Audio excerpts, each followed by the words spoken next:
July 26th, 1944, Normandy, 7:30 hours. Michael Whitman sits inside a Tiger I on Borgabos Ridge, already 5 Shermans in the dirt, already convinced the day will end the same way it always does. German steel wins, American steel burns. He looks down again and feels the first flicker of fear. Because the Shermans aren't acting like tanks. The 8mm punches one through. The crew erupts out of 5 hatches and vanishes into the hedgerows alive. Within minutes, another Sherman slides into the exact same lane like nothing happened. A recovery vehicle hooks the dead tank and drags it away. A burning wreck gets stripped for parts, and the line keeps moving forward. Is counting kills. Placements. By noon, his Tiger will be a smoking crater, and the reason won't be a better gun or thicker armor. It'll be a decision made in a Washington conference room years earlier. Build a tank that was easier to kill. And believed in the duel. Every German tanker did. From the first day they climbed into a Panzer, they were taught that armored war was decided by superiority at the point of contact, thicker armor, longer guns, better optics. If your tank could see farther, shoot farther, and survive the first hit, the battle was already won. The Tiger I embodied that belief. Nearly 60 tons of steel. Frontal armor so thick that most Allied guns simply bounced.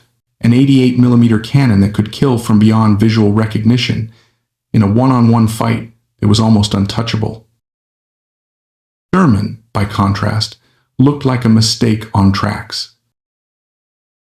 Its armor was thin by European standards. Its main gun was modest. Its silhouette was tall. To German eyes, it was an inferior machine sent into battle against weapons it had no business facing. When Whitman looked down at the advancing Shermans in Normandy, he didn't see a threat. He saw targets. And at first, the math seemed to confirm everything German doctrine had taught him. His Tiger destroyed them easily. 1 shot, 1 kill, again and again. What Whitman didn't realize was that he was fighting the wrong war. The Americans were not trying to win tank duels. They were trying to win a campaign that stretched from Detroit to Normandy, from factory floors to muddy hedgerows. Their tank was not designed to dominate a battlefield for an afternoon. It was designed to exist everywhere, all the time, in numbers the enemy could never erase. The difference began years earlier, far from Normandy, in a quiet room in Washington, D.C. In May 1941, 6 months before Pearl Harbor, American planners faced a problem no other nation had to solve at that scale. Any tank the United States built would have to cross oceans before it ever fired a shot. It would have to be loaded onto ships, unloaded onto hostile beaches, driven hundreds of miles on poor roads, and kept running by mechanics who might have only weeks of training. It would have to fight in deserts, jungles, mountains, and frozen forests. And it would have to be produced not by the hundreds, but by the tens of thousands. Engineers optimized for battlefield excellence. British engineers built specialized vehicles for specialized roles. American engineers chose something radically different. Decided the tank did not need to be the best at anything except surviving the system that supported it. Armor was important, but it was not sacred. Firepower mattered, but only if ammunition could reach the front. Protection meant nothing if a tank couldn't be repaired, replaced, or refueled fast enough to stay in the fight. The Americans were willing to accept a tank that could be penetrated as long as it could be moved, fixed, and returned to combat faster than the enemy could eliminate it. It was not ignorance, it was calculation. Every extra inch of armor added weight, every ton added demanded a bigger engine. Bigger engines consumed more fuel stretched supply lines. Longer supply lines meant fewer tanks supported at the front, and fewer tanks meant losing the only advantage America intended to exploit: numbers sustained over time. The Sherman was born not as a weapon meant to terrify enemy tankers, but as a component in a machine designed to overwhelm them. It was built to be shipped easily, repaired quickly, and standardized completely. Individual Shermans could die. The system could not. Sherman was about to discover that difference the hard way. He was winning every duel. The decision that made the Sherman easy to kill didn't come from weakness, fear, or incompetence. It came from engineers doing arithmetic. Blueprints on the table, they already knew how to build a heavier tank. They knew how to thicken the armor, mount a larger gun, and chase the same battlefield superiority the Germans were obsessed with. They also knew exactly what that would cost and what it would break. The increase in armor thickness triggered a chain reaction. Thicker armor meant more weight. More weight demanded a stronger engine. A stronger engine burned more fuel. More fuel meant a larger logistics tail. A larger logistics tail meant fewer tanks could be supported at the front. And fewer tanks meant losing the one advantage America could guarantee: sustained numerical pressure. Sherman was engineered to sit at the precise balance point where that chain reaction stopped. It weighed just enough to survive against most threats at common combat ranges, but not so much that it overwhelmed transport ships, rail cars, bridges, or recovery vehicles. It could cross the same bridges as trucks. It could be hauled by existing tank transporters. It could be loaded onto Liberty ships without redesigning ports or docks. The tank wasn't optimized for battle alone. It was optimized for movement, replacement, and endurance. One choice followed the same logic. Production to field a more powerful weapon earlier. Instead, they chose a gun whose ammunition could be produced endlessly, shipped anywhere, and shared across units. A tank without ammunition is just dead weight, and the Americans refused to build a machine that depended on fragile supply chains or rare components. Armor choice revealed the philosophy most clearly. The Sherman's protection was designed not to be invulnerable, but sufficient. Enough to stop common anti-tank fire at typical ranges. Enough to survive glancing hits. Enough to give the crew a chance. Beyond that point, more armor provided diminishing returns and multiplied logistical penalties. Engineers accepted those penalties because their doctrine demanded superiority at the moment of contact. American engineers rejected them because their doctrine demanded superiority tomorrow, next week, and next month. This is the part German intelligence never understood. They evaluated the Sherman as a standalone object. Americans evaluated it as one element in a vast industrial organism. A tank that could be repaired mattered more than a tank that never broke. A crew that escaped mattered more than armor that trapped them inside burning steel. A design that allowed thousands of identical machines to exist simultaneously mattered more than perfection in any single one. Sherman was never meant to intimidate enemy tankers. For every Sherman destroyed, another could arrive. For every breakdown, parts already existed. For every lost vehicle, the system absorbed the shock without slowing down. German tanks fought like champions. Shermans fought like an assembly line that never stopped moving forward. By the time Whitman realized this, it was already too late. He was fighting tanks. Fighting time, distance, and probability, and they were winning all three. The Germans believed they had proven their point. In 1943, captured Shermans were being dragged into workshops, stripped down, measured, photographed, and judged. German technical officers compiled reports filled with criticism. The armor was too thin. The gun was inadequate. The silhouette was too tall. The gasoline engine was a fire hazard. The riveted hull created spalling. The verdict was unanimous. Sherman was inferior.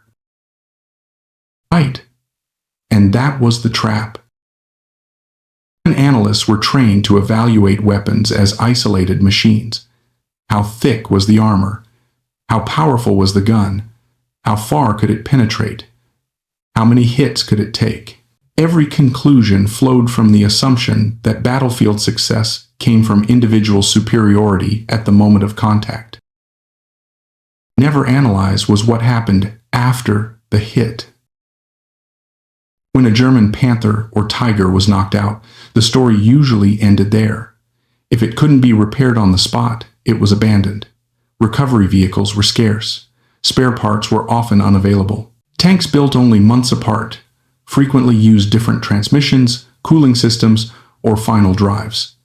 Even when a tank could theoretically be fixed, the exact part might not exist anywhere near the front. A single mechanical failure could remove a vehicle from the war permanently. German operated under completely different rules. American engineers had designed it as a modular object. Major components could be swapped instead of repaired. Engines, transmissions, final drives, turrets. If one failed, it didn't need precision rebuilding. It needed replacement. And replacements were everywhere. Damaged Sherman wasn't a loss. It was inventory. Recovery vehicles pulled crippled tanks off the battlefield within hours. Maintenance units stripped usable components from wrecks. 2 damaged tanks could become 1 fully operational vehicle in a single shift. Sometimes, 3 broken Shermans became 2 working ones before the sun came up. The battlefield didn't clear behind American lines, it recycled. Intelligence reports never tracked this cycle. They counted destroyed tanks. They didn't count tanks returned to service. They saw flames and assumed permanence. Americans understood something far more brutal. Destruction only matters if it's irreversible. Sherman's real protection wasn't its armor, it was the certainty that damage was temporary. Crews knew that if they survived the hit, another tank would be waiting. Mechanics knew they could fix almost anything with standardized parts. Commanders knew that losses today didn't weaken tomorrow's strength. Tankers fought knowing that a breakdown could strand them forever. American tankers fought knowing that even destruction was not the end. That psychological difference mattered as much as steel thickness. By the time the Sherman reached Normandy in overwhelming numbers, the Germans were already losing a war they thought they were winning. They were destroying tanks efficiently and accomplishing nothing. They were measuring success in wrecks, tanks still moving forward. Nowhere did the Sherman's deliberate vulnerability reveal its true purpose more clearly than in what happened after it was hit. American engineers assumed from the beginning that the Sherman would be penetrated. They did not design for invincibility. They designed for survival after failure. That single assumption reshaped everything inside the tank. The Sherman had 5 escape hatches, 2 in the turret, 2 in the hull, and 1 in the floor. They were wide, counterbalanced, and could be opened even if the tank was damaged. Interior layouts were kept clear to prevent crew members from being trapped by twisted metal or ammunition racks. Fire suppression systems were prioritized not to save the tank, but to buy seconds, just enough time for men to get out. Tanks told a different story. Tigers and Panthers were built around armor first. Thick steel consumed interior volume. Hatches were fewer and often smaller. When a penetration occurred, fires spread rapidly, smoke filled confined spaces, and escape routes were limited. German crews frequently died inside vehicles that were theoretically better protected. The result was a brutal paradox. But its crews survived more often. American data showed that when a Sherman was knocked out, most of the crew escaped alive. They didn't disappear from the war. They were reassigned within hours or days to replacement tanks. Experience stayed in the unit even as vehicles were destroyed. A battalion could lose dozens of tanks and still retain veteran crews. Units did not have that luxury. When a Tiger burned, the crew often burned with it. The loss was not just steel, but trained manpower. men who took years to replace and often never were. In the front line, the Sherman's design completed the cycle. Recovery vehicles, essentially Shermans with cranes instead of turrets, pulled disabled tanks under fire. Maintenance battalions operated like mobile factories. Engines were swapped instead of repaired. Transmissions were replaced wholesale. Turrets from destroyed hulls were mounted onto damaged but repairable chassis. A tank, written off by German standards, could be fighting again within a day. American mechanics didn't ask, "Can this be fixed?" They asked, "Which parts are still useful?" This philosophy turned the battlefield into a resource pool. Wrecks became spare parts. Damage became delay, not defeat. Losses became temporary accounting entries, not permanent reductions in strength. Commanders watching from the other side saw only the explosions. They believed they were winning because the ground was littered with burning Shermans. What they couldn't see were the recovery columns moving at night, the maintenance crews working without pause, and the replacement tanks arriving faster than their own units could be repaired. Sherman's vulnerability wasn't a flaw. Designed to absorb punishment without slowing down. By the time German officers began to understand this, their own armored forces were already bleeding out, not from enemy fire, but from the inability to recover, repair, and replace. They were destroying tanks. The idea that destruction mattered. Normandy was where the theory faced reality, and where German confidence finally collapsed.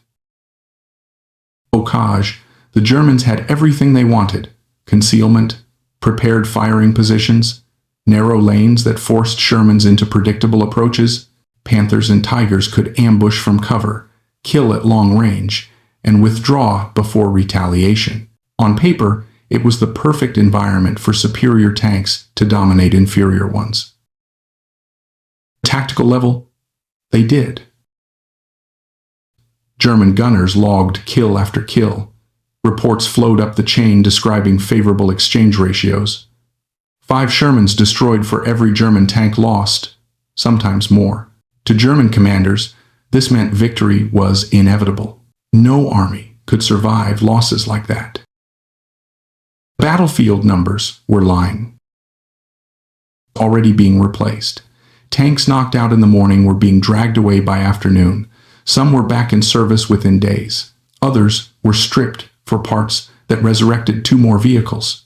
Replacement tanks arrived constantly, unloaded from ports that never stopped feeding the front. Crews who escaped their burning tanks were back inside new ones almost immediately. Tanks didn't get that second life. Or through a track, it often stayed where it died. Recovery vehicles were rare. Spare parts didn't fit. Fuel shortages immobilized even undamaged tanks. A single mechanical failure could erase a vehicle permanently, sometimes without the enemy firing a shot. July and August 1944, German armor units in Normandy weren't being destroyed so much as they were evaporating. Tanks disappeared through breakdowns, abandonment, and lack of repair capacity. Meanwhile, Allied armored strength kept growing, even while suffering heavy losses. It was the moment the arithmetic became undeniable. Germany was winning battles. America was winning time. When the Falaise pocket closed, the contrast was absolute. German forces lost nearly all their remaining armor. The Allies lost hundreds of Shermans and still ended the operation with more operational tanks than they had at the start. Destruction no longer translated into weakness. It translated into noise and smoke that meant nothing by the next morning. At the end of 1944, the pattern repeated everywhere. In the Ardennes, German heavy tanks achieved terrifying local successes. On paper, they were monsters. In reality, they were fragile systems, held together by fuel, spare parts, and trained crews Germany no longer had. Shermans broke down, were repaired, broke again, and returned over and over while German tanks vanished permanently after their first serious failure. It was the final proof of the design philosophy.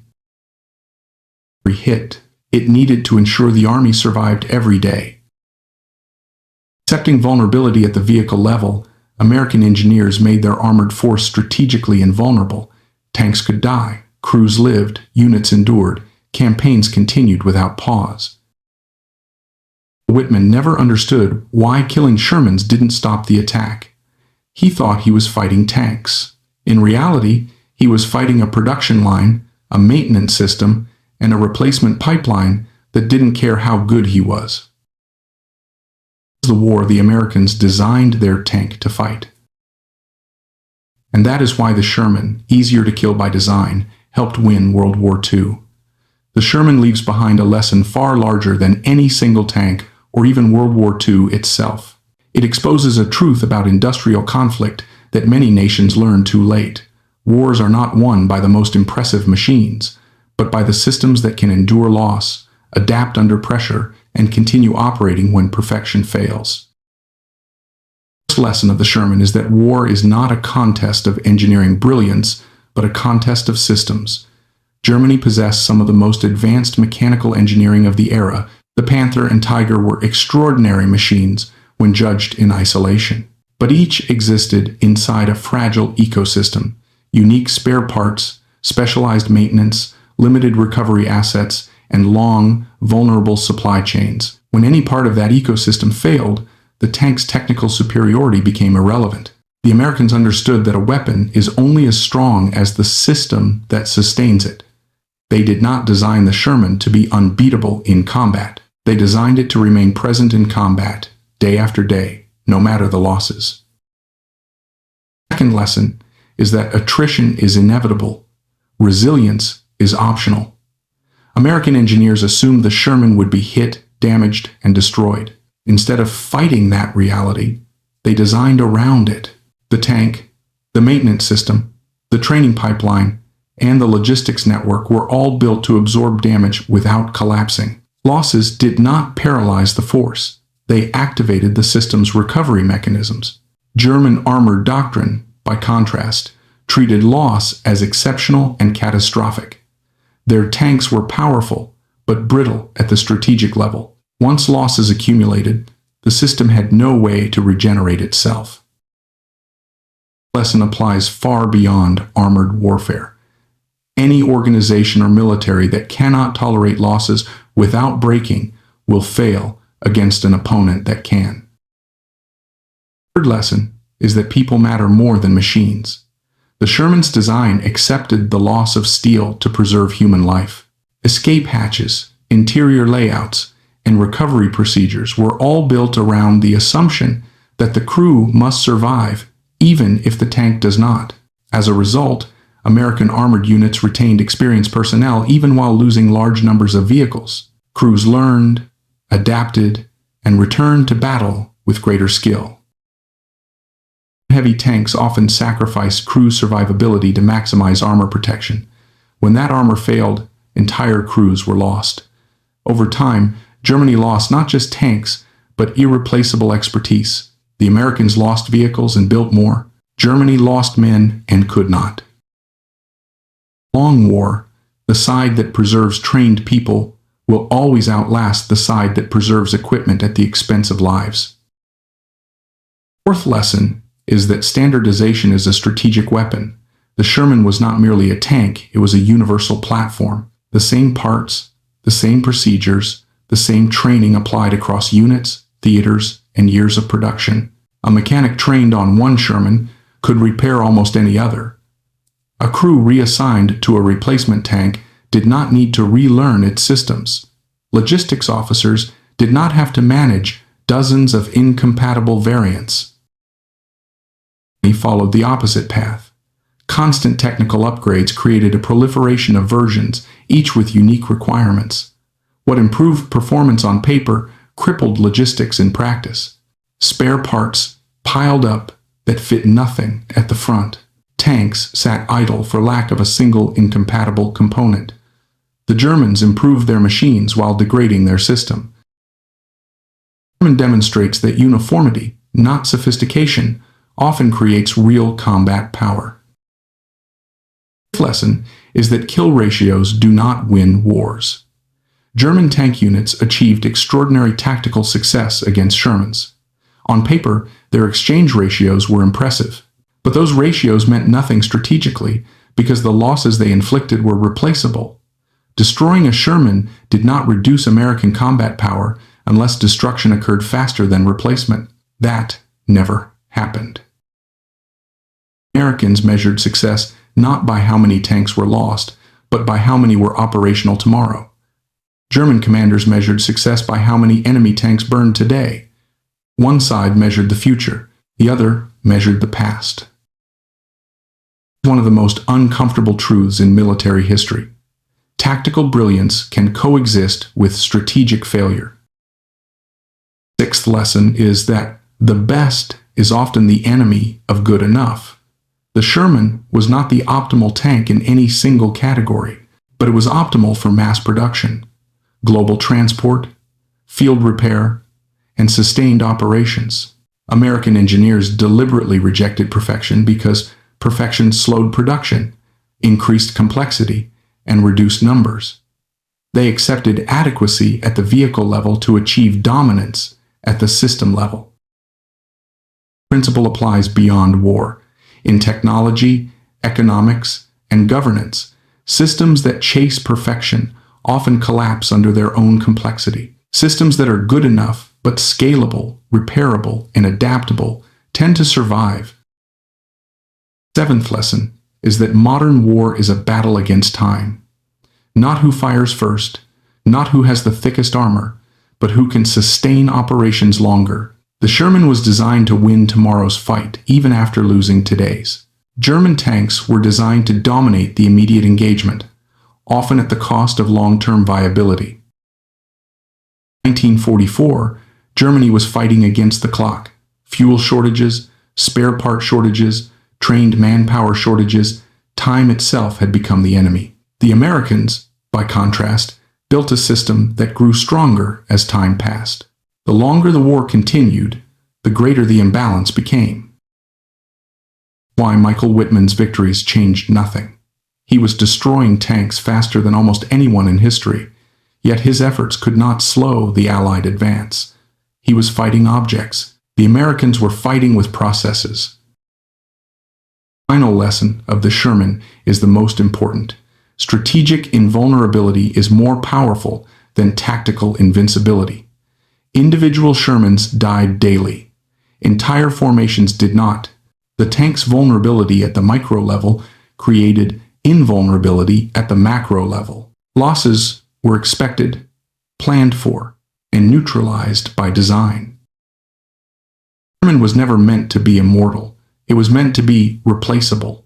That single idea reshaped armored warfare and continues to shape modern military doctrine. Every major post-war weapon system reflects this lesson.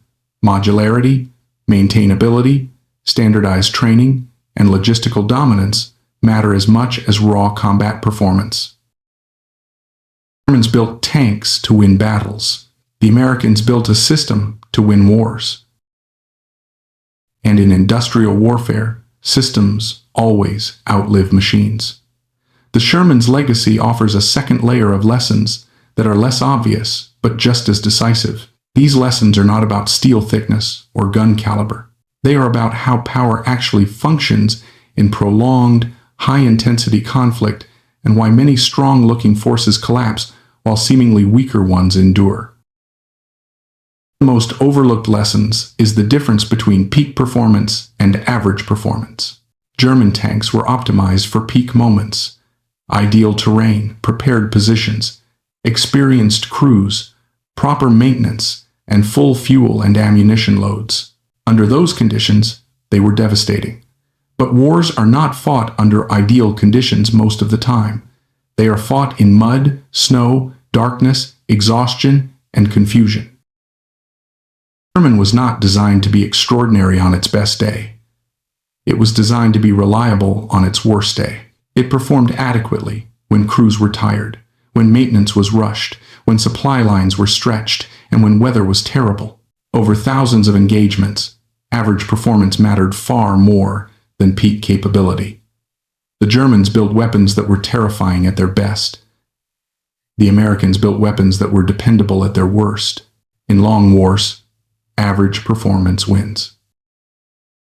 A crucial lesson is the power of predictability inside your own system. Every Sherman behaved like every other Sherman. Commanders knew what their tanks could and could not do. Mechanics knew exactly how long repairs would take. Supply officers knew precisely what parts were needed. Training instructors knew that procedures would not change from unit to unit. Predictability created confidence. Units could plan aggressively because uncertainty was reduced. Risks could be calculated because outcomes were consistent. German units, by contrast, faced constant uncertainty. A Panther might overheat. Another might suffer transmission failure. A third might require parts that did not exist at the front. Commanders hesitated because they could not trust their machines to behave consistently. Even superior weapons become liabilities when their behavior is unpredictable. Sherman teaches that certainty is a force multiplier, not because it makes weapons stronger, but because it allows humans to use them more effectively. Further lesson lies in organizational learning. Because Shermans were standardized and crews survived at high rates, lessons learned on one battlefield spread rapidly across the force. Tactics, modifications, field improvisations, and maintenance tricks circulated quickly because they applied universally. An improvement discovered in Italy could be applied in France without redesigning the tank. Forces struggled with this. Lessons learned on one variant often did not apply to another. Improvements required factory-level changes. Feedback loops were slow, fragmented, and frequently ignored due to production pressures. The Sherman's simplicity allowed learning to compound. Each engagement made the system smarter. German complexity slowed adaptation. Leads to another critical insight. Adaptability beats optimization. The Sherman was adaptable precisely because it was not over-optimized. There was space mechanically and doctrinally for modification. New guns, new armor arrangements, improved ammunition, storage, field expedient solutions, all could be implemented without breaking the system. Tanks were optimized so tightly that modification often caused cascading failures. Improvements demanded redesigns. Redesigns demanded new tools. New tools demanded factory retooling. By the time changes reached the front, the battlefield had already evolved. Fast-moving conflicts. Adaptability is more valuable than perfection. Another lesson concerned psychological endurance. American tank crews fought knowing that destruction did not equal death, and death did not equal disappearance. They trusted that if they survived, they would fight again. This created a mindset that tolerated risk. Crews maneuvered aggressively because the system supported them. Crews fought under constant pressure that every mistake might be final. Mechanical failure could mean abandonment. Penetration often meant death. Replacement crews were scarce. This produced caution, fatigue, and eventually fatalism. Even elite units began to conserve themselves not because they lacked courage, but because the system offered no margin for recovery. Sherman demonstrates that morale is not only a product of leadership or ideology, it is a product of logistics, recovery, and replacement. Soldiers fight differently when they know the system behind them will not abandon them. Sherman also teaches a lesson about economic realism. German armored programs consumed disproportionate resources, special steels, specialized machining, unique components, while delivering limited operational availability. These tanks competed with aircraft, submarines, and artillery for scarce industrial capacity. Every Tiger represented resources that could not be used elsewhere. Sherman, by contrast, was economically efficient at the system level. It used commercial engines, common steel, simplified manufacturing, and distributed production. It did not starve other branches of the military. America could build Shermans while simultaneously building ships, aircraft, and trucks at unmatched scale. The lesson is clear. A weapon that consumes the economy weakens the nation that builds it. Sustainable power requires sustainable industry. A rarely discussed lesson is the value of redundancy. The American system accepted duplication as strength. Multiple factories produced the same tank. Multiple supply routes fed the same units. Multiple maintenance levels overlapped. This redundancy made the system resilient to disruption. Bombing one factory did not halt production. Losing one depot did not collapse logistics. Production was centralized, specialized, and fragile. When key facilities were bombed, entire production lines halted. When rail lines were cut, supplies stopped. Efficiency without redundancy created vulnerability. Sherman proves that redundancy is not wasteful in war, it is insurance. There is also a profound lesson about time horizons. German design philosophy focused on winning the next engagement. American design philosophy focused on winning the next year. Decisions that look inefficient or suboptimal in the short term often prove decisive over time. The Sherman's perceived weaknesses mattered less with every passing month because the system amplified its strengths. This is why American power increased as the war continued, while German power peaked early and declined rapidly. The Sherman was designed for the long haul. German tanks were designed for decisive moments that never truly arrived. The Sherman teaches a lesson about humility in design. American engineers did not assume they could predict every battlefield condition. They assumed they would be wrong. Therefore, they designed flexibility, repairability, and scalability into the system. German engineers assumed they could design the perfect solution and were punished when reality refused to cooperate. Flexibility allowed the Americans to build a system that corrected itself. Arrogance trapped the Germans inside their own brilliance. Together, these lessons explain why the Sherman remains one of the most important weapons in military history, not because of what it destroyed, but because of what it enabled. It enabled continuity. It enabled learning. It enabled survival. It enabled pressure without collapse. The Sherman teaches us that victory in modern war belongs not to the strongest blow, but to the force that can keep striking long after others have exhausted themselves. Machines break. Systems endure. This decides everything. The Sherman forces us to confront a truth that feels uncomfortable precisely because it contradicts instinct. Strength at the point of impact is not the same as strength over time. Humans are wired to admire the decisive blow, the heavier armor, the bigger gun, the superior machine. But industrial war does not reward brilliance in moments. It rewards survivability across months, seasons, and years. The armored doctrine was built around decisive encounters. Their tanks were designed to dominate a fight so completely that the enemy would collapse. This mindset assumed wars were resolved by critical engagements. The Sherman was built on the opposite assumption. There would be no decisive moment, only continuous pressure. If there is no single battle that ends the war, then the weapon that matters is the one that keeps coming back. This is the core misunderstanding that doomed German armor. A Tiger that destroys 5 Shermans feels like power, but if that Tiger cannot be repaired, refueled, or replaced, its power exists only in memory. A Sherman that dies but is replaced within 24 hours creates power that compounds. Over time, compounding power crushes isolated excellence. Sherman teaches that continuity beats dominance. Another hard lesson is this: failure is not a flaw if it is planned for. American engineers assumed tanks would fail.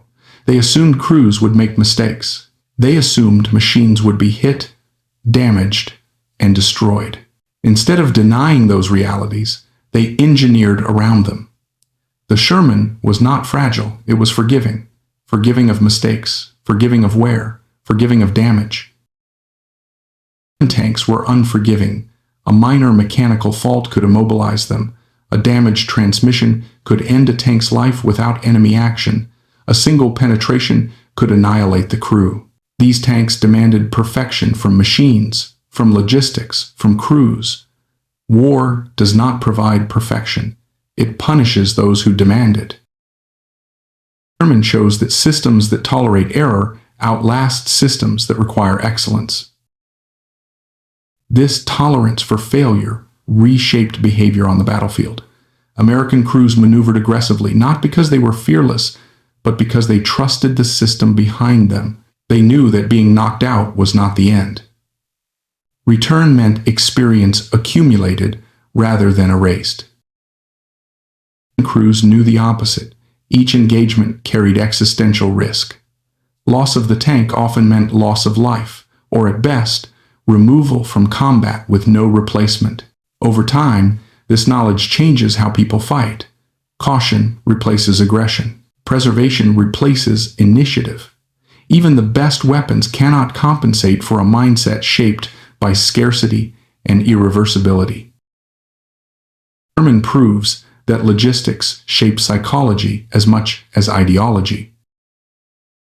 Another brutal lesson is that visibility of loss distorts judgment. German commanders saw burning Shermans everywhere. The battlefield looked like proof of victory, but they were witnessing only the visible side of the equation. What they could not see were the flows behind the front: repair columns, spare parts depots, replacement crews, ships unloading new tanks by the hundreds. Americans understood something essential. If the enemy is counting your losses, let them. As long as those losses do not degrade your future capacity, they are strategically irrelevant. The Sherman weaponized this illusion. It allowed the enemy to believe they were succeeding while the system quietly prepared the next wave. This is why German intelligence consistently misread American strength. They analyzed wrecks, not replenishment rates. They measured destruction, not regeneration. They mistook noise for effect. Sherman teaches that what matters in war is not what is destroyed, but what remains functional. There is also a lesson about speed of recovery versus speed of destruction. Many people assume victory comes from increasing lethality. The Sherman shows that increasing recovery speed can be more decisive. If you can repair faster than the enemy can destroy, you achieve a form of invulnerability that armor alone can never provide. German tanks focused on avoiding destruction. American tanks focused on minimizing downtime. One philosophy tries to prevent loss. The other renders loss meaningless. In conflicts, the second philosophy always wins. The Sherman also exposes the danger of complexity masquerading as sophistication. German tanks were technologically advanced, but that advancement came at the cost of fragility. Each improvement introduced new dependencies, new materials, new tolerances, new training demands. Each layer of complexity narrowed the margin for error. German was technologically simpler, but strategically smarter. Simplicity allowed mass production. It allowed distributed manufacturing. It allowed field improvisation. It allowed adaptation under pressure. Complexity locked German armor into a brittle state, where any disruption, bombing, fuel shortage, loss of specialists caused cascading failure. The lesson is harsh, but clear. Complex systems fail catastrophically. Simple systems fail gracefully. The critical lesson lies in how time amplifies design choices. Early in the war, German tanks appeared dominant. Late in the war, they became liabilities. Early weaknesses in the Sherman mattered less with each passing month. Every week of continued fighting favored the system built for endurance. That's why American power increased over time, while German power decayed even before accounting for air superiority or strategic bombing. The Sherman was a time machine. The longer the war lasted, the stronger it became relative to its opponent. Armor, by contrast, was a wasting asset. Each month reduced availability, spare parts, trained crews, and operational readiness. What looked superior at first became unsustainable. and teaches that time is a weapon, and some systems are designed to wield it. There is also a lesson about moral realism. The decision to accept vehicle losses in order to reduce total casualties was not emotionally comfortable. It required leaders to think beyond individual tragedies toward aggregate outcomes. Making the Sherman heavier might have saved some crews in specific encounters, but it would have lengthened the war, reduced overall tank availability, and increased total casualties across all forces. One of the hardest truths in military decision-making. Sometimes, saving more lives requires accepting visible losses now to prevent invisible losses later. The Sherman embodies this cruel arithmetic. The Sherman teaches us that winning wars requires humility. American engineers did not assume they could predict the perfect battlefield conditions. They assumed uncertainty. They assumed friction. They assumed chaos. And they designed a system that could function anyway. Engineers assumed mastery. They assumed control. They assumed that superior machines could impose order on chaos. Chaos proved otherwise. Sherman was not a masterpiece of engineering elegance. It was a masterpiece of strategic humility. It accepted that things would go wrong, and made that acceptance its greatest strength. And